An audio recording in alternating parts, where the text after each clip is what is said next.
Bienvenido a mi relato de terror. En esta ocasión te presento el especial de Halloween. Espero que te guste y no te olvides de suscribirte y darle like al video. El cantante poseído. Mi relato de terror sucedió en el año 2001, tenía 2 años de casado cuando sucedió. Mi esposa y yo nos habíamos ido del pueblo donde nacimos, queríamos tener hijos y que crecieran en una ciudad. Nos fuimos a un mes de estar casados, pero vivíamos a menos de 2 horas de nuestro pueblito, así que íbamos de visita una vez al mes. En aquella ocasión, el motivo de nuestra visita era el cumpleaños de mi abuelito. Las personas de rancho sabrán cómo son las fiestas en lugares así, y las que no lo sepan, pues se los diré, son fiestas enormes. Aunque la fiesta era en sábado, llegamos desde el viernes, también para ayudar un poco y no solamente llegar a sentarnos. 2 semanas antes, mi esposa me había dado la enorme noticia de que estaba embarazada, pero no queríamos compartirlo con la familia hasta que ella tuviera 3 meses de embarazo, por aquello de los abortos espontáneos. Nadie sospechó de su condición, ni siquiera aquellas mujeres que son de antes y que creen que la mirada de la mujer evidencia su estado. Estuvimos ayudando desde que llegamos, porque cuando se hace una fiesta, siempre hay cosas que faltan hacer. Esa tarde llegaron varios familiares a ayudar, todos querían que el día siguiente fuera perfecto para el abuelo. Ya en la noche, y después de cenar, nos sentamos todos a platicar, éramos como 12 personas, incluido el abuelo, y reíamos de las bromas que nos hacíamos. Todos reíamos, menos uno, mi primo Carlos, que parecía algo abstraído. Me acerqué a él, le pregunté si todo estaba bien y me dijo que sí. Carlos miró a mi esposa, y me dijo que sería una buena madre, y que se alegraba por su embarazo. Le pregunté si ella le había dicho y me dijo que no, que solo lo sabía. Se me hizo algo extraño que él dijera eso, y después le comenté a mi esposa lo sucedido. Ella afirmó que no le había dicho a nadie, que no había forma que él se enterara. La actitud de mi primo Carlos fue notada por todos, y todos concluíamos que se había vuelto algo extraño. Incluso mi abuelo, que no es de notar las conductas de la gente, lo notó, pero nos dijo que creía que Carlos estaba nervioso por algún asunto de mujeres. A la mañana siguiente nos levantamos muy temprano para continuar con los preparativos, y muchos de los familiares llegaron para ayudar, incluido el primo Carlos. El vaivén de las personas mantenía al abuelo ocupado, no ayudaba mucho por su edad, pero disfrutaba de ver a tantas personas en su casa. Desde que su esposa había fallecido, la familia se había dispersado un poco y apreciaba los momentos en que casi todos se reunían. Él fue quien me hizo notar otra actitud de mi primo Carlos, que al tomar un descanso se había apartado hacia algunos árboles frutales a un costado de la propiedad, y parecía estar hablando con alguien, pero estaba completamente solo. Hay que recordar que era el año 2001, y no recuerdo que hubiera celulares con auriculares. Notamos que Carlos parecía asustarse y replegarse de algo que no estaba ahí. Mi abuelo me dijo que quizás el primo estaba consumiendo alguna de esas porquerías que atontan a la gente. No supe qué decirle, no pude defender a mi primo porque no sabía cómo hacerlo, su actitud de verdad era errática. Después continuamos con la refriega prefiesta, acomodando sillas y mesas, y barriendo la zona de la música y los invitados, recibiendo algo de comida o el pastel, y alguna que otra cosita que salía de repente. Afortunadamente éramos muchos, y no fue una gran carga de trabajo. Antes de que la fiesta comenzara fuimos al templo del pueblo, para asistir a la misa del abuelo, y casi toda la familia y parte del pueblo asistieron en su honor. Solamente algunas personas se quedaron en la casa, porque aún faltaba comida por llegar y los músicos debían alistarse antes de la llegada del abuelo. Antes de entrar al templo, notamos algo nervioso al primo Carlos, que parecía sudar frío y se tomaba la cabeza con las manos. Recordé las palabras del abuelo, sobre que el primo estaba usando alguna porquería. Antes de que pudiera acercarme a él para hablar un poco, el primo entró a la iglesia, y noté que parecía muy incómodo estando dentro. Me senté en la misma banca que él, mi esposa se había ido a sentar con mis padres, y en la banca había otras 3 personas que no eran de la familia. Cuando comenzaron los rezos, escuché que el primo decía algo en susurro. Así no va, creí escuchar que dijo. Y noté que el primo rezaba cosas diferentes, no entendía qué decía, pero no eran los mismos rezos que las demás personas hacíamos. Una mujer, que tenía como 60 años, era incluso mayor que mi madre, le pidió a mi primo que tuviera algo de respeto por el lugar. Mi primo solo dijo: es que así no va el rezo. Cuando llegamos al Padre Nuestro, el primo Carlos comenzó a decir cosas extrañas, pero en voz muy baja, pero creí notar que en lugar de decir, Padre Nuestro que estás en el cielo, él dijo, Padre Nuestro que estás en el infierno. De inmediato lo miré, y la mujer a su lado, después de mirarlo me miró a mí, ambos estábamos extrañados, y creo que ambos escuchamos lo mismo. Esa mujer y su esposo se movieron del lugar. Le di un pequeño codazo a mi primo Carlos. ¿Estás jugando o estás drogado?, le dije en voz muy baja para que nadie más escuchara. El primo solo se rió. Pensé que estaba drogado. La actitud extraña de mi primo se extendió en toda la ceremonia, en cada rezo decía que así no iba. Pero algo aún más extraño llegó cuando el sacerdote bebió del vino de consagrar, porque el primo dijo en susurro: eso está mal, no se debe beber vino, se debe beber sangre de bebé. Lo miré de inmediato, pensé que se le había pasado la dosis. Él me ignoró, parecía más atento a señalar en voz baja todos los errores que el sacerdote cometía, aunque ese sacerdote oficiaba la misa tal cual se debía hacer.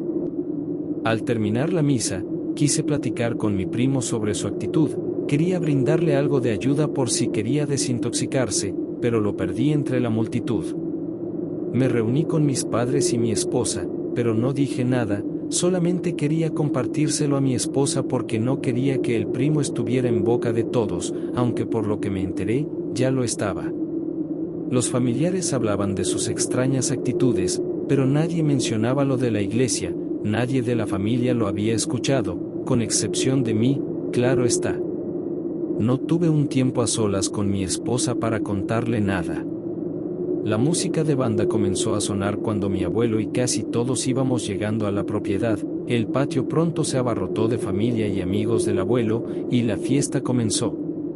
Aún no daban las 2 de la tarde y pensábamos que la fiesta duraría más de 15 horas, como era costumbre en ese tipo de reuniones, pero estábamos muy equivocados.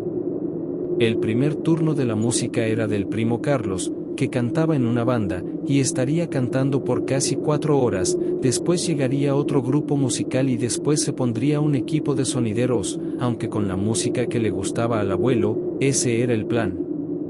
Pero cuando pasaron 2 horas del primo cantando, fue que llegó su descanso, y ahí fue que todo cambió. Pasamos de las risas y la alegría a la preocupación.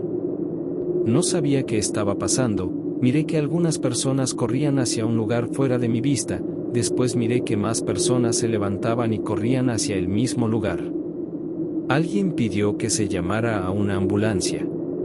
Mis padres se acercaron al abuelo, que estaba en la mesa siguiente y fui corriendo hacia el lugar a donde iban todas las personas. Había una especie de círculo de personas, y en medio de ellas estaba el primo Carlos revolcándose en el suelo. Un tío y otro primo lo sostenían. Noté sufrimiento en Carlos, pensé que era una sobredosis, nunca había visto cómo era una, pero fue lo único que se me ocurrió. Noté que algunas personas se persignaban, pensé que era por la preocupación, pero alguien dijo que fueran por el sacerdote y por agua bendita. 2 primos salieron corriendo de ahí en busca del sacerdote. No entendí por qué habían dicho eso, y le pregunté sobre eso a una prima que había llegado al barullo antes que yo. Comenzó a hablar con otra voz, y decía cosas en otro idioma, pero el primo solamente habla español. Dijo que Satanás era su maestro, me dijo la prima.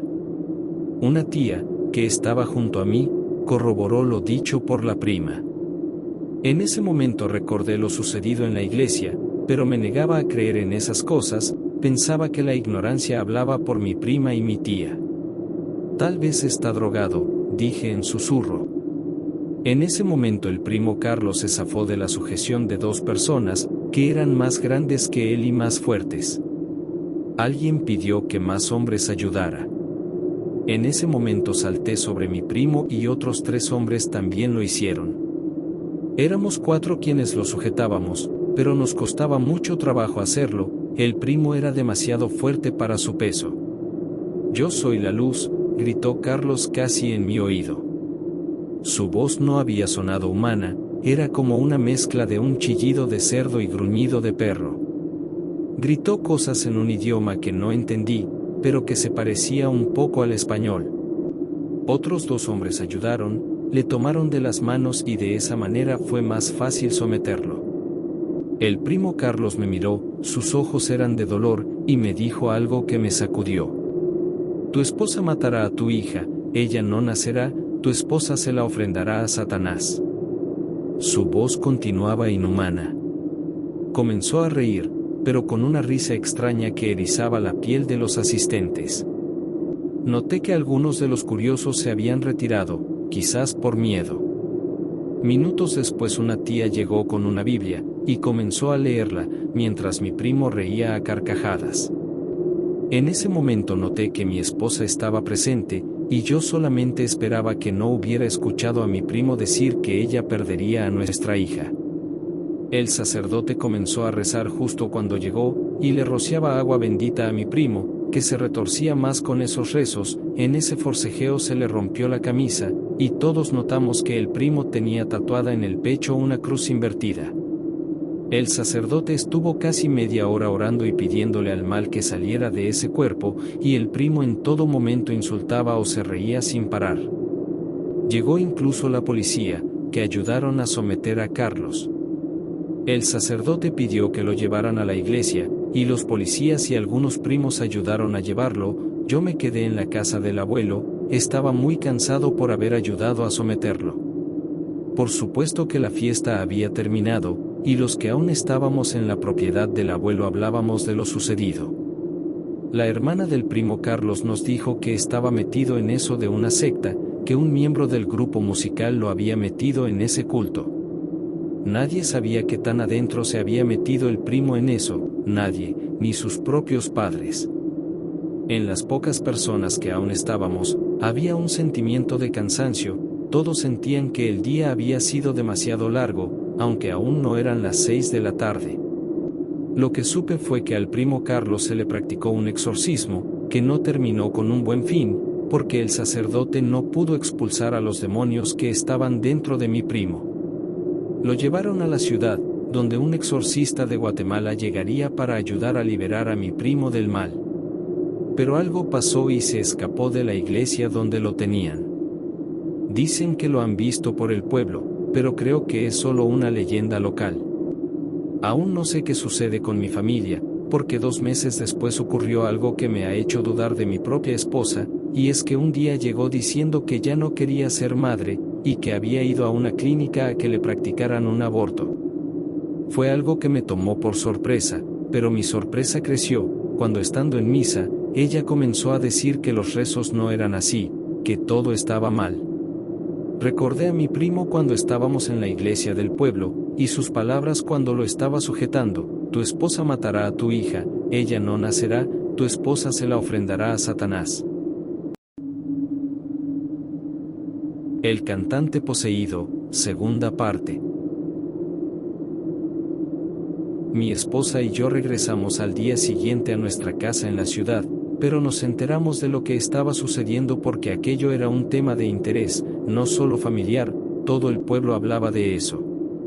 Los policías bajaron al primo Carlos de la patrulla con mucho esfuerzo, porque les lanzaba golpes y su fuerza era muy superior a la humana. El primo pesaba 60 kilos, pero parecía tener la fuerza de un hombre de más de 100. Lo arrastraron por el patio de la iglesia y lo introdujeron mientras los gritos animalescos de Carlos resonaban en toda la calle. Además de los policías, varios de mis primos y otros familiares ayudaron en su traslado. Al ingresarlo, todos notaron que el sacerdote estaba muy nervioso, quizás porque sabía que todo era real, mientras que antes pensaba que lo que hacía Carlos era mentira. Detrás de la iglesia había un patiecito con una habitación al fondo, era donde el sacerdote se cambiaba de ropa o descansaba cuando había muchas horas de labor. Ahí metieron a Carlos, y lo amarraron a las esquinas de la cama. De su boca salían gritos como si de una multitud se tratara, y trataba de zafarse de las ataduras, con su fuerza o algo más, lograba que la cama diera un pequeño salto. El sacerdote pidió a los asistentes que no lo dejaran solo, que era su primer exorcismo y no sabía cómo hacerlo. Pidió que le llevaran agua bendita, la Biblia, imágenes de Jesús, principalmente crucifijos grandes, y una cámara de video, para grabar la evidencia y mandarla al Vaticano. Dijo que con esa grabación el Vaticano enviaría más rápido a un exorcista. Después de unos minutos le llevaron todo lo que había pedido, y los policías miraban con miedo lo que estaba sucediendo. Creo que preferían enfrentarse a criminales que a un poseído. En lo que las personas fueron por los artículos que les había pedido, el sacerdote llamó directamente al Vaticano, y les informó lo que estaba sucediendo. Le informaron que llamarían a la iglesia de la ciudad más cercana para que prepararan un lugar donde practicar el exorcismo. Pero el sacerdote no quiso esperar a que se llevaran al poseído. En un momento de ego, creyó que él podía sacar al demonio del interior de mi primo. Encendió la cámara de video, y los 7 testigos miraron con terror lo que estaba sucediendo.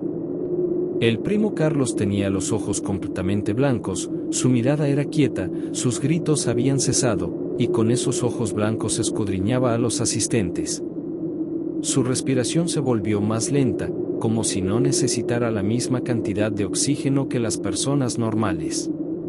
A pesar del clima cálido del lugar y de la época del año, dentro de ese cuarto comenzó a hacer un frío que comenzaba a calar en los huesos.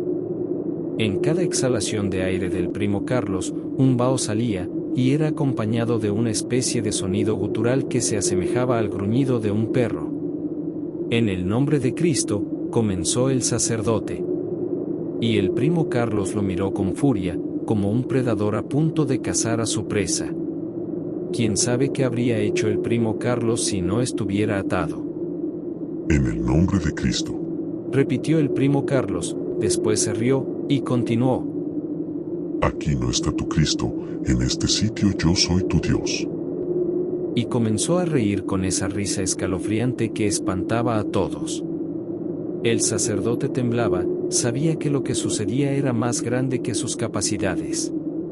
Lanzó el agua bendita a Carlos, pero en ningún momento su piel comenzó a arder, el agua bendita caía a su piel como simple agua. Padre nuestro, dijiste, ¿por qué no continúas, Juan? Le dijo Carlos al sacerdote, que así se llamaba. Aunque afuera aún había sol, ya que era la época del año en que oscurecía casi hasta las 9 de la noche, y apenas pasaban de las 6 de la tarde, adentro estaba oscuro, aunque las ventanas y la puerta del cuarto estaban abiertas. Las luces comenzaron a parpadear, y la cama en la que Carlos estaba parecía vibrar un poco, aunque Carlos no se movía. Los testigos no se movieron, aunque el miedo los invadía, no se movieron, y le mostraron su apoyo al sacerdote. El padre rezó el Padre Nuestro, y Carlos lo repitió una fracción de segundo después que el sacerdote, que después leyó el Salmo 91, pero con ese rezo, Carlos se quedó callado, solo miraba con sus ojos blancos al sacerdote. Al terminar de leerlo miró a Carlos, que le devolvía una mirada furtiva. ¿Por qué no les dices que te gustan los niños? Dijo Carlos con su voz animalesca. ¿Por qué no les dices que te tocas pensando en ellos? El sacerdote no se inmutó, sabía que la bestia dentro quería distraerlo de su labor. ¿Sabes cómo lo sé? Un pervertido reconoce a otro. Yo también me toco imaginándolos. No es Carlos quien habla, dijo el sacerdote. Carlos miró a los testigos, y sacó su lengua como si lo saboreara. Miró a uno de mis primos, a Ricardo. Carlos no lo conocía bien, porque eran de distintas edades. Carlos tenía 19 años, y Ricardo casi 40. Tú, Ricardito, sé que engañas a tu esposa con la mejor amiga de tu hija. El rostro de Ricardo se ruborizó, pero no dijo nada por petición del sacerdote. Estás con ella porque no puedes estar con tu hija, qué mal, porque tu hija quiere que la metas en tu cama. Tu hija te desea tanto como tú la deseas a ella. Y el primo Carlos se rió a carcajadas. Una de las mujeres que le ayudaban al padre con la limpieza entró al cuarto y le informó que en 2 horas llegaría un sacerdote de la ciudad. ¿Te la echas, padrecito? Le preguntó Carlos, y él mismo respondió. Por supuesto que no, ella ya no tiene 8 años, además es mujer, qué asco, ¿verdad? Y Carlos se carcajeó de forma tan tétrica, que la mujer salió corriendo y persignándose. Alguien la vio sentada frente al Cristo del altar, rezaba de forma frenética y sus manos temblaban. Al salir del templo la mujer se llevó varios litros de agua bendita, y dicen que no volvió a entrar a la iglesia por más de 2 meses. El sacerdote volvió a rezar el Salmo 91, y otra vez Carlos se quedó callado, solamente miraba con sus ojos iracundos al sacerdote que leía y lanzaba la inofensiva agua bendita. Exigía a la bestia dentro que dijera su nombre, y le exigía que saliera de ese cuerpo, y cuando eso sucedía, Carlos reía y retaba al sacerdote. Le decía que entrara él mismo y lo sacara de ahí. Me llamo Cristo. Decía Carlos en medio de carcajadas. Me llamo Cristo, ven, entra en Carlos y quítame la corona de espinas. Pasaron casi 2 horas más, y todo fue lo mismo. El sacerdote no tenía ningún poder sobre Carlos, o lo que sea que estaba dentro de él, y el desgaste tanto del sacerdote como de los testigos estaba casi en su nivel más alto. En un acto aterrador, Carlos comenzó a hablar con más de 5 voces, no se distinguía bien, pero parecía una multitud la que hablaba de cosas completamente distintas. Carlos solo se mantenía con la boca abierta y mirando al sacerdote. Las voces se callaron, y Carlos habló con una voz infantil. No, padre, no me toque, y se carcajeó, no quiero que me haga esas cosas. Yo nunca les haría esas cosas a los niños, dijo el sacerdote.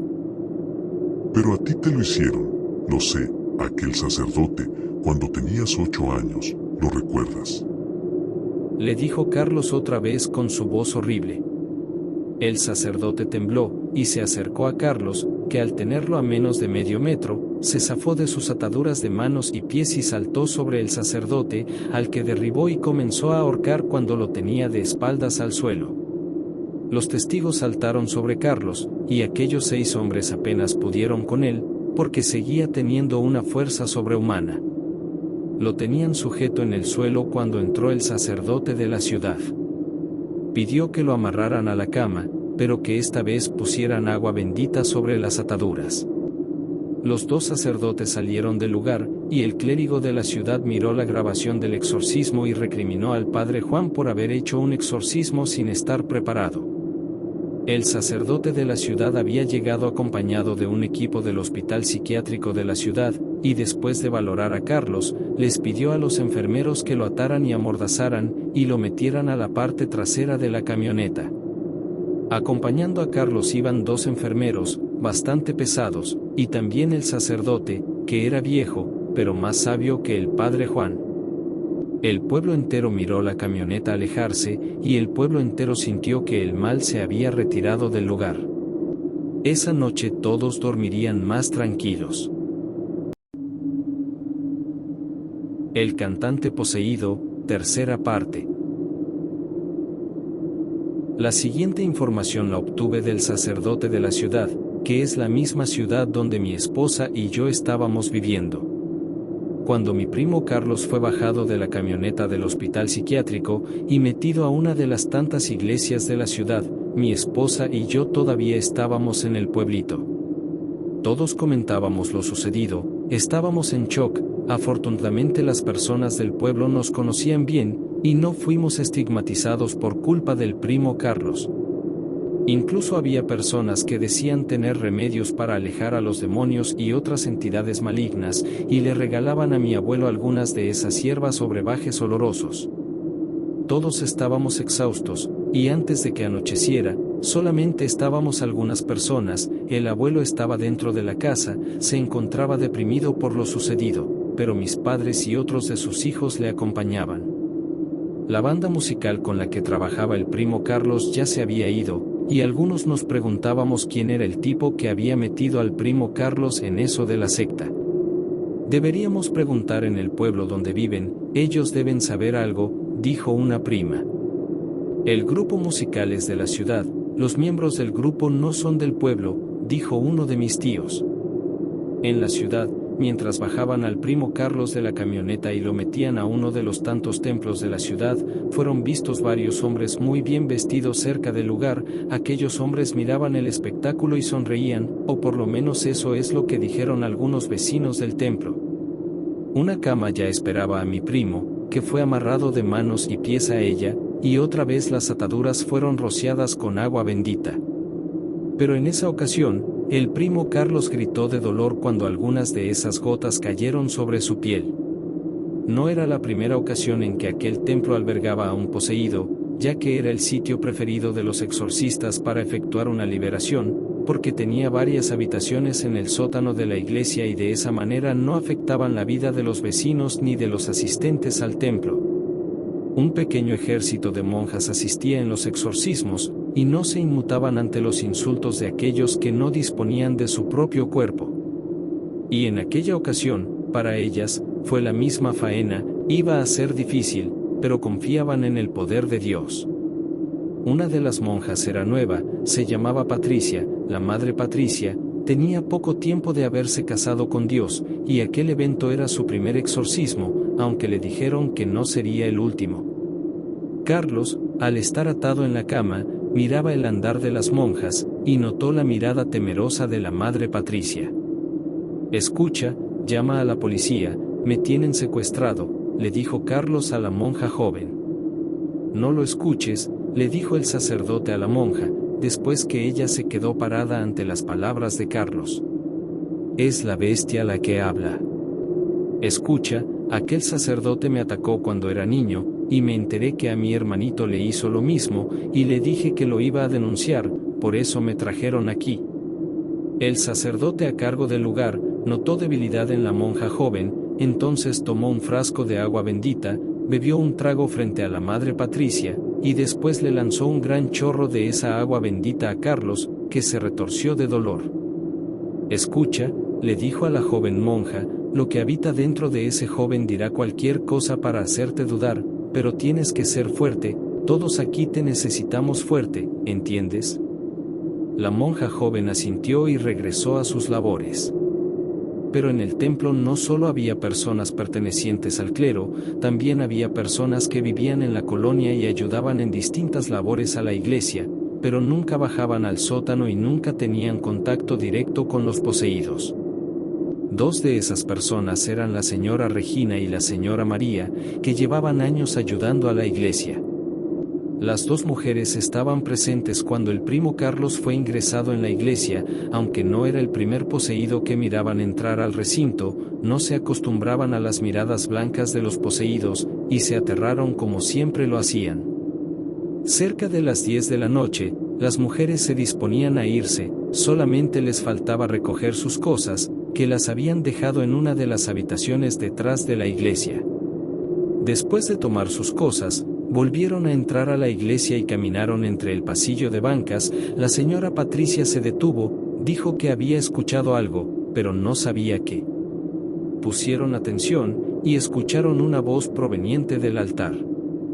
«Ayúdame», dijo una voz, que parecía provenir del Cristo del altar. Las mujeres se giraron y no miraron a nadie, y la señora Patricia miró que el Cristo movía la cabeza y las miraba. «Ayúdame, bájame de esta cruz, es muy pesada para mí», dijo el Cristo, y sus ojos se volvieron blancos como la nieve. Las dos mujeres salieron corriendo del templo, ninguna quiso regresar a ayudar a la iglesia, y no se volvieron a parar en ese lugar. Dice el sacerdote, que la señora Patricia sacó de su casa todas las imágenes de Jesús, tenía miedo que le volviera a hablar con esa terrible voz. Al primo Carlos, durante su estancia, lo mantenía conectado vía intravenosa a un suero.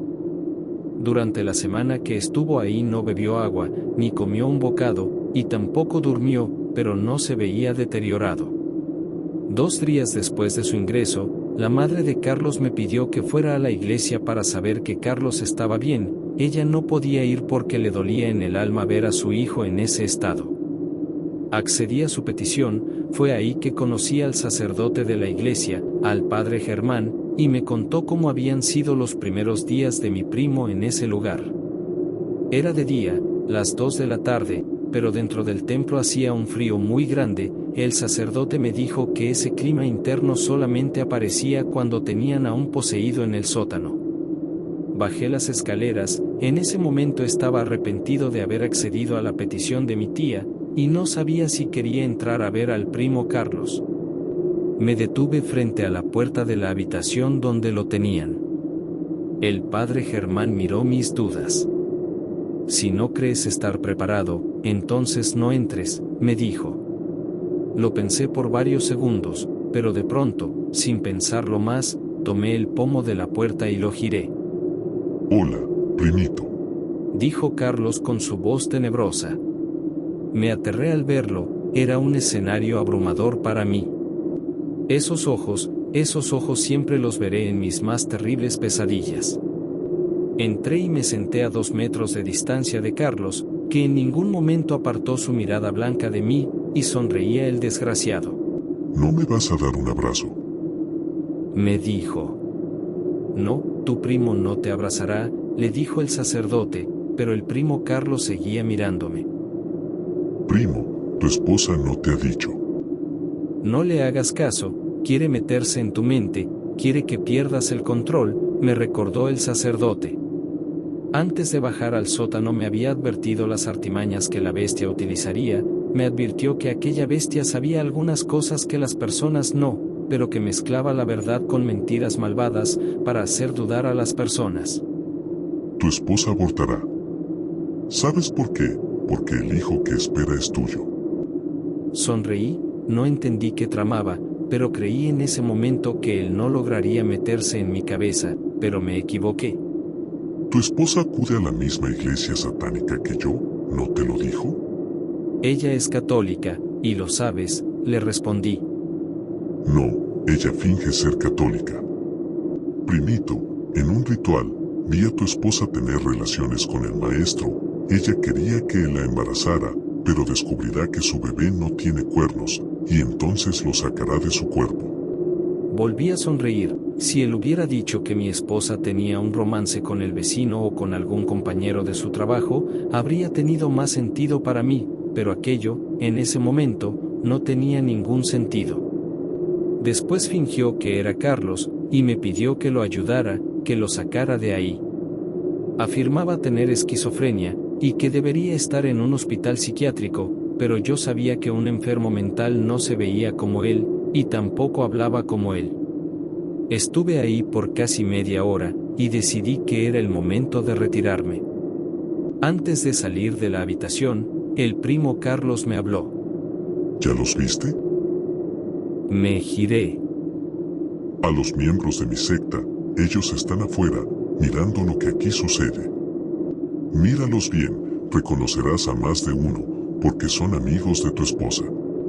No le hagas caso, me dijo el sacerdote. A mí me dice que una persona que nos ayuda también es parte de la secta, y que lo sacará de ahí en cualquier momento. Salí del cuarto, y escuché la estruendosa risa de lo que habitaba el cuerpo de mi primo Carlos. Noté que la iglesia estaba más oscura de lo que debería estar, y se lo comenté al padre, que me informó que eso también sucedía cuando tenían a un inquilino, como él le dijo al poseído. El padre me dijo que tenía que ir a su oficina, que podía regresar cuando quisiera, pero que no siempre me dejarían ver a Carlos, porque no era recomendado que los familiares estuvieran con él. El padre se dirigió a una puerta detrás del altar, y yo comencé a caminar hacia la salida. Primo, dijo una voz a mi oído. Al girarme no había nadie, pero era la misma siniestra voz de Carlos. Primo. Miré el Cristo, y noté sus ojos blancos. me di la vuelta y salí corriendo. Afuera, había mucha luz, mis ojos estaban encandilados, caminé a una banca situada a un costado de la entrada de la iglesia, y me senté un momento. Noté que me temblaban las manos, y cuando mis ojos se acostumbraron a la luz, levanté la vista, noté que a unos 50 metros estaba una mujer mirándome muy detenidamente. En cualquier otro día aquella persona habría pasado desapercibida para mí, pero creí reconocerla, se parecía mucho a una amiga de mi esposa. Recordé las palabras del poseído, sobre que afuera había miembros de la secta, y que yo los reconocería porque algunos son amigos de mi esposa. Aquella mujer se subió a un auto y se fue en dirección opuesta a mí. Aunque pensaba que todo era una táctica que el poseído utilizaba para meterse en mi mente, yo me quedé con esa duda, ¿y si lo que dice es verdad? No le comenté nada a mi esposa, no quería que ella se molestara porque dudaba de ella, así que esa parte la mantuve en secreto. Pasaron los días, un día antes de la llegada del exorcista, alguien quitó las ataduras de mi primo, aún no se sabe quién fue. Cuando el padre Germán entró para ver a Carlos, no sabía que las ataduras estaban cortadas, a la distancia todo parecía normal, incluso las provocaciones de la bestia eran las mismas. La madre Patricia estaba rezando frente al Cristo del altar. Patricia, dijo la terrible voz proveniente del altar. La monja levantó la vista, y moró aterrada como el Cristo tenía los ojos en blanco y trataba de zafarse. Patricia, ayúdame a bajar de aquí, que te quiero embarazar. Ella se levantó, y comenzó a caminar hacia atrás mientras miraba aquella escena aterradora. Una persona chocó con ella, la monja se giró, pero no había nadie. Entonces se giró y miró el altar, pero el Cristo ya no estaba, y de entre las bancas se escuchaba que alguien se arrastraba. Patricia, ven, hazle el amor a tu esposo. Ella corrió, y se dirigió hacia la salida del templo. Ahí se encontró con otras dos monjas, y les explicó lo que había sucedido. Una de esas monjas era la Madre Superiora, y le dijo a la Madre Patricia que deberían entrar, porque aquella bestia los quería afuera por alguna razón. Las tres monjas se armaron de valor y entraron a la iglesia, los ruidos extraños continuaban, parecía que alguien se arrastraba, y notaron que el Cristo del altar no estaba. 3 esposas, puedo con las 3, tengo 2 milenios sin tocar a una mujer, tengo mucha energía. Dijo la voz siniestra. La Madre Superiora les dijo que debían ir al sótano, pero notaron que la voz siniestra estaba en su camino. Las tres monjas avanzaron en medio del pasillo, y mientras más avanzaban, el sonido de alguien arrastrándose crecía, y la voz siniestra se escuchaba más cerca. Vengan, y quítense los calzones. Las mujeres se acercaron al origen de la voz, estaba a menos de 1 metro, se escuchaba detrás de un pilar de concreto, pero al mirar detrás de ese pilar, no había nadie. Miren, dijo la Madre Superiora señalando el altar, el Cristo está en su lugar. Supieron que aquella cosa solo estaba jugando con sus mentes, corrieron a la puerta del sótano y la abrieron. Miraron que al final de las escaleras una niña corría lejos de ellas. Debemos ayudar a esa niña, dijo la Madre Patricia. Pero la Madre Superiora le dijo que no había ninguna niña dentro de la iglesia, que era la bestia tratando de distraerlas. Las tres monjas bajaron las escaleras, y en efecto, no había nadie más en ese lugar. Las 4 habitaciones estaban cerradas, y las monjas caminaron hacia la habitación del poseído. Al abrir la puerta, miraron cómo Carlos tomaba la cabeza del padre Germán, que estaba inconsciente y acostado en la cama. Lo acariciaba como una madre acaricia a su bebé. Está durmiendo, no hagan ruido, dijo Carlos. Las mujeres estaban aterradas, aquella cosa estaba libre, y no sabían si el padre estaba vivo o muerto. Las monjas escucharon una voz detrás de ellas. ¿Qué hacen ahí? Era la voz del poseído. Las mujeres se giraron, y miraron a Carlos afuera del cuarto, que con sus ojos en blanco y su sonrisa siniestra le cerró la puerta. Las mujeres miraron la cama, solamente estaba el padre Germán ahí. Carlos se había escapado, y sabían que alguien le ayudó, pero no sabían quién. Yo acudí al lugar, pero no había nada que hacer. Una ambulancia ya atendía al padre Germán, que no recordaba lo que le había pasado, y las 3 monjas estaban desconcertadas y algo temerosas. La búsqueda de Carlos no rindió frutos, nadie lo vio. Vecinos del templo afirmaron que Carlos se había subido a una camioneta negra, donde 2 personas lo esperaban. No volví a ver al primo Carlos. El cantante poseído, última parte. Aunque lo sucedido había sido traumatizante para muchas personas, me duele decir que, en lo personal, no fue lo peor que viví por aquella época. El primo Carlos se había esfumado, y crecieron los rumores sobre personas que se lo habían llevado. Yo mismo comencé a creer en esos rumores cuando, 2 semanas después, en una fiesta de una amiga de mi esposa, miré a la mujer que estaba afuera de la iglesia cuando visité a mi primo Carlos. Le pregunté a mi esposa por ella, y me dijo que era una compañera del trabajo. Intenté acercarme a ella sin que pareciera algo extraño, desafortunadamente no tuve la oportunidad y no pude indagar nada.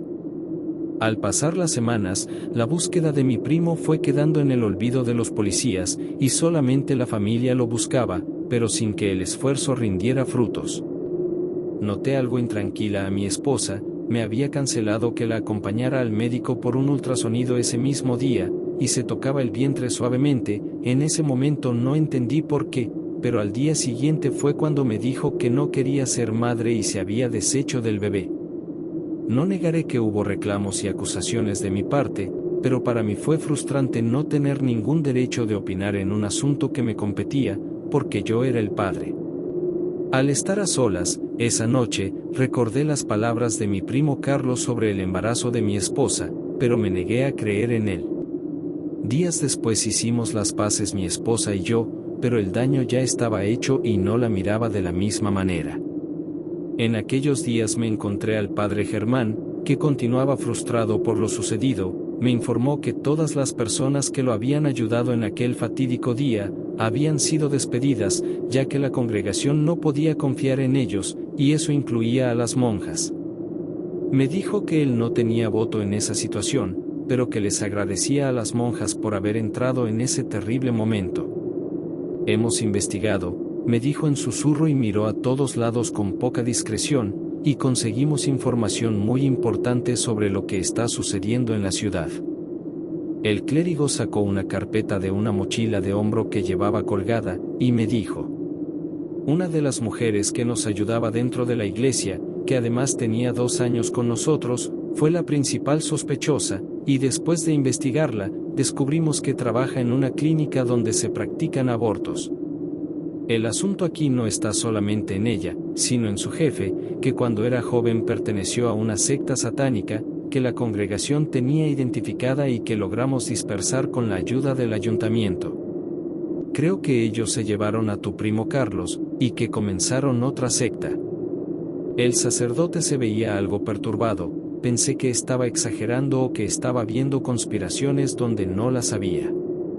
Pero todo cambió cuando abrió la carpeta. La primera fotografía era de la amiga de mi esposa, la que había visto en la fiesta. Le dije al sacerdote que la conocía, que era amiga de mi esposa. Entonces me mostró la fotografía del hombre de la clínica. Tristemente también lo reconocí, era uno de mis primos. Se lo informé al sacerdote. Me pidió que tuviera cuidado, ya que esas personas eran peligrosas. No había más que decir y nos despedimos. Yo estaba un poco paranoico. Ver las fotografías de esos miembros de la secta me perturbó un poco. Los días siguientes hicieron que mi vida se volteara de cabeza, porque todo el mal se dirigió hacia mí. Primero, al ir a la iglesia noté que mi esposa comenzaba a decir en susurro que así no iban los rezos. Era la misma actitud de mi primo Carlos antes de su posesión. Me alteré al escucharla, y cuando comenzó a rezar en voz baja el Padre Nuestro, fue que me aterré, porque lo estaba rezando diferente, decía infierno en lugar de cielo y decía otras cosas que eran oscuras, como que vendría el anticristo a causar hambre y muerte en la tierra. Ella fingió que no estaba rezando esas cosas cuando al salir la confronté, pero yo sabía lo que había escuchado, ella no podía engañarme. Esa misma noche, nos dormimos un poco en disgusto, porque ella se negaba a decirme la verdad, le había preguntado sobre la secta, y ella negó todo, negó que conociera a personas de una secta y que todo era una paranoia del padre Germán y mía, pero no era así, no eran paranoias, era todo real. Me despertó un ruido extraño, y miré al otro lado de la cama y mi esposa no estaba. Me levanté con sigilo, y abrí la puerta de la habitación lenta y silenciosamente. Puse atención en los sonidos, porque aquello que me había despertado era la voz de mi esposa, que parecía hablar con alguien. Por un momento sospeché que hablaba con otro hombre, pero escuché que dijo la palabra, maestro. Salí de la habitación, todas las luces estaban apagadas, pero había un pequeño resplandor proveniente de la sala, caminé lentamente a la luz, y fue ahí que ella me miró y dejó de hablar. Una titilante vela iluminaba su rostro, y noté que no tenía el teléfono con ella, así que no estaba hablando con nadie. ¿Qué estás haciendo?, le pregunté. ¿Qué? Lo que pasa es que estaba dormida. No le creí, no había manera que estuviera dormida y despertara justo cuando me miró entrar a la sala. 2 días después otro sonido me volvió a despertar, e imaginé que la historia sería la misma que la otra noche, pero no fue así, fue peor. Hacía más frío que el de costumbre, incluso salía un poco de vaho de mi boca al respirar. Me levanté de la cama y repetí casi los mismos pasos que la otra noche, pero me detuve antes de entrar en la sala, porque escuché muy claramente la voz siniestra de mi primo Carlos. El maestro lo hizo, dijo la voz de Carlos. La voz se detuvo de pronto. Y yo, envuelto en miedo, di un salto dentro de la sala, donde solamente miré a mi esposa, otra vez iluminada con una tenue luz de una vela. Miré a todos lados, y encendí las luces de toda la casa en busca de Carlos, pero él no estaba ahí. Mi esposa me había seguido, tenía una sonrisa burlona que me hizo hervir la sangre. ¿Otra vez estabas dormida?, le pregunté con molestia. Y más me enojé cuando ella me dijo que sí, con ese tono socarrón. Las noches siguientes continuaron así, extrañas. A las 3 de la mañana me despertaban susurros, que al buscar su origen parecían moverse del lugar. Se escuchaban en la sala, y cuando iba ahí se escuchaban en la cocina, y cuando entraba en la cocina se escuchaban en el baño, y yo no sabía si me estaba volviendo loco o si esa era la estrategia, desquiciarme. Una de esas noches, donde el frío calaba en los huesos y los susurros provenían de todos lados, fue que descubrí a mi esposa rezando desnuda en la sala. Tenía pintado en el pecho un pentagrama invertido, y símbolos extraños en todo su cuerpo. Varias luces de velas negras la iluminaban tenuemente, y cuando me miró, solamente sonrió como si aquello fuera algo normal y que parecía enorgullecerla. La encaré, y le exigí que dejara de hacer esas cosas, pero ella reía como si estuviera loca. Me dijo, envuelta en risas, que pertenecía a la misma secta satánica que mi primo Carlos, y que otros familiares míos también pertenecían, y que entregó a nuestra hija nonata al maestro, y que bebió de su inocente sangre en un ritual. Le dije que la alejaría de todo eso, pero ella se rió, me dijo que no quería irse, que ella ahora pertenecía al maestro, y que le había permitido entrar en ella. Tomé el teléfono, le dije que llamaría a la policía, que ellos se harían cargo de esa secta, pero ella me informó que dentro del gobierno había sectarios muy poderosos, que si yo hacía eso, amanecería sin vida en algún lugar de la ciudad. Sus ojos se tornaron blancos de pronto, y me sonrió con la sonrisa más aterradora que había visto, era peor que mirar a Carlos poseído. Ella de pronto volvió a la normalidad, y me dijo que era hora de dormir. Así, desnuda, se acostó, pero yo me quedé limpiando la sala, y me quedé a dormir en uno de los sillones. Al día siguiente ella se fue al trabajo como si nada hubiera pasado por la noche. Aproveché ese momento para llamar al padre Germán y contarle sobre mi esposa, y me consiguió una entrevista con un exorcista que estaba en la ciudad. El plan era simple: un equipo del hospital psiquiátrico se la llevaría con discreción, y en alguna iglesia desconocida incluso para mí, se realizaría el exorcismo. Pero el plan necesitaba de alguien muy importante, mi esposa, pero ella no apareció, no fue al trabajo y nadie sabía dónde estaba. No la volví a ver con vida. Varios meses después, en un terreno de cultivo en las afueras de la ciudad, fue encontrado sin vida el cuerpo de una mujer, que hasta entonces era desconocida. Tenía signos satánicos tatuados en todo el cuerpo y padecía una desnutrición muy avanzada, estaba en los huesos. Me informaron que aquella mujer era mi esposa. Fue muy difícil reconocer su cuerpo en aquella fría morgue, y sentía que mi mundo se caía a pedazos. El padre Germán me informó que quizá mi esposa había estado poseída desde que se fue, y que su cuerpo no había aguantado más la posesión y se había rendido. Aunque eso solo era una especulación. Después del funeral me fui de la ciudad, pero regresé varios años después. Me informó el padre Germán que la secta sigue haciendo de las suyas, que muchos jóvenes son reclutados y pierden la vida al no soportar las posesiones satánicas. Me gustaría decir que lucho contra esas fuerzas del mal, pero no es así. Soy un cobarde que solamente continúa su vida, sin mirar más allá de mi día a día. Fin. Espero que te haya gustado esta historia. De ser así, suscríbete y dale pulgar arriba al video. Gracias.